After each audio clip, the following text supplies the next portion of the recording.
జీవితంలో కూడా అలలు తప్పవు, భయాలు కూడా తప్పవు, కానీ అందరికి చేర్చేది మాత్రం యేసయ్య ఒక్కడే. దేవుని బిడ్డలను ఖచ్చితంగా తీరుతాడు దేవుని బిడ్డ. వాళ్ళు వెళ్తున్నారు, ఆ దోణిలో వెళ్తుంటే ఆ దోణి మీదకి పెద్ద తుఫాను వచ్చాట.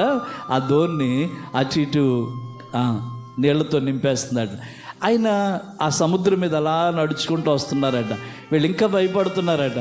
భయపడుతున్న వారిని చూసి యేసు పలకరించి, నేనే, భయపడకండి, ధైర్యము తెచ్చుకోండి అన్నాడు. దేవుని స్తోత్రం చెప్పండి. దేవుడు వచ్చాడు, గాలి తుఫాన్లు గద్దించాడు.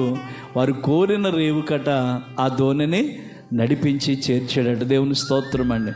నీ కుటుంబ విషయంలో, నీ విషయంలో ఏ భయం ఉన్నప్పటికీ దేవుడు నీకు ఒక కేడెముగా ఉన్నాడన్న సంగతి మర్చిపోద్దు. ఇప్పుడు దాకా ఒకరినొకరు పట్టుకుని భయపడ్డవాళ్ళు, ఇప్పుడు దాకా ధైర్యం చెడిపోయి ఉన్నవాళ్ళు ఇప్పుడు నిశ్చింతగా ఉన్నారు. ఏంటో తెలుసండి, మా దేవుడు మాతో ఉన్నాడు, ఆయన మా కేడంగా ఉన్నాడు, మమ్మల్ని అందరికీ చేర్చేస్తాడు.